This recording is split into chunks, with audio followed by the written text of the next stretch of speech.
Here we go. In the second half of the 2000s, English clubs came to the fore in European football, which was eloquently shown by their results in the Champions League.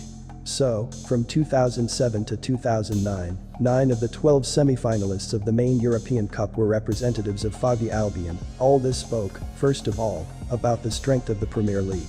In those years, duels between English teams in the Champions League became a habit and sometimes became a real decoration of entire seasons, like the semi-final confrontation between Manchester United and Arsenal in the spring of 2009. In a wonderful meeting at Emirates, two eternal rivals in the English Championship, Sir Alex Ferguson and Arsen Wenger, met, and Cristiano Ronaldo became the real hero of the fight, for whom that match turned out to be the last truly iconic one wearing a Red Devils shirt. After a difficult and dramatic triumph in the previous Champions League in the 2008-2009 season, Manchester United are not very confident in their start in the group stage.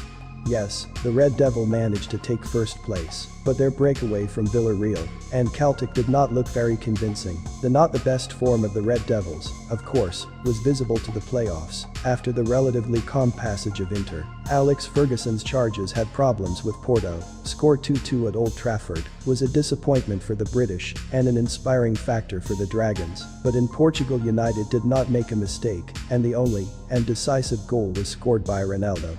Ronaldo delivered a fantastic long-range strike to the top corner, reminding him of its importance for the team, and Arsenal's wards did not even look unmistakable in their quartet, and the Wenger's wards did not even manage to win the group, skipping ahead of the same Porto. At the very first stage of the playoffs, the Gunners expected a difficult fight with the Roma. The rivals exchanged home victories 1-0, so everything was decided in a penalty shootout in which the Londoners turned out to be a little stronger and luckier. Only in the quarterfinals with Villarreal, Arsenal looked on the head stronger than the opponent. A draw in Spain gave the Yellow Submarine a chance for Wenger's team to pass, but on Emirates everything fell into place. Arsenal scored 3 unanswered goals against the opponents. The real duel of the English giants caused a serious stir, because from the beginning it was difficult to single out an obvious favourite, which was confirmed by the first duel at Old Trafford. The opponents played almost on an equal footing, and the result of the meeting was decided by the only goal in the performance of John O'Shea. In the context of the second match, there were still a lot of questions. Already the first quarter of an hour the meeting turned out to be shocking for one of the teams. Having included the highest speeds from the very start of the match, the opponents tried to respond to each other with attacks, but Manchester United succeeded much more in this aspect. The passage on the left side of Ronaldo ended with a cross into the penalty area, which Gibbs was supposed to intercept, but the young defender stumbled at the wrong time and fell onto the lawn, and Jae-sung Park appeared from behind him and sent the ball into the net. And it goes. The players of the Arsenal did not manage to come to their senses as another goal was at their gate, the author of which was the irrepressible Cristiano. When the Red Devils in the 11th minute got the right to a standard 40 meters from the gate and closer to the flank, everyone thought that the Portuguese would serve. Too far for Ronaldo to think about the blow, but Cristiano gave something incredible. After a shot of some crazy force, the ball flew into the near corner of the goal of Manuel Almunia, and if earlier Arsenal had to be scored 3 times, then after the brilliant performance of the Portuguese already 4 times. Having created such an advantage, United began to play calmly and control the ball, but did not stop hitting. The Manchester players had several chances to increase the advantage, but Ronaldo's header was inaccurate, and Almunia coped with Wayne Rooney's long shot. With the beginning of the second half, the situation did not change at all. Ferguson's ward simply played perfectly according to the score. They played exemplary vertical attacks, but did not risk it, so Arsenal still could not create a dangerous moment at the gates of Manchester.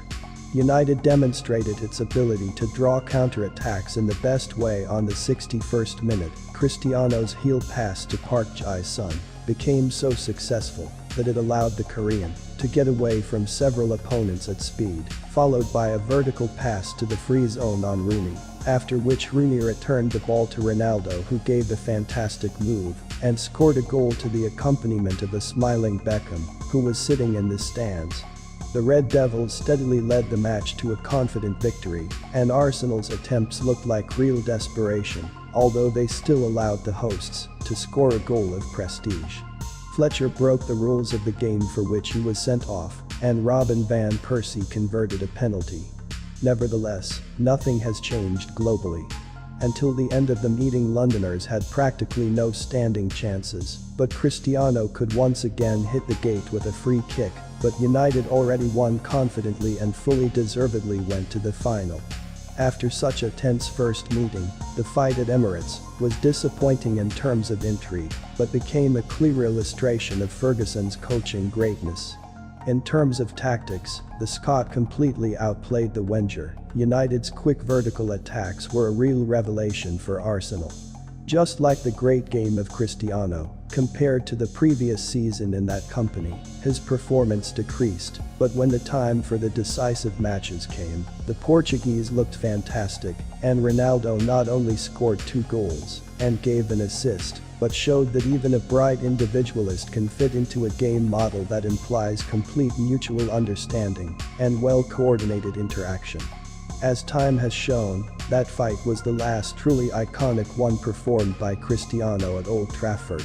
In the final, the Red Devils lost to Barcelona, and European football ended the period of domination by English clubs, and Ronaldo himself went to Real Madrid that summer to become the best player in Real Madrid's history over the next 9 years.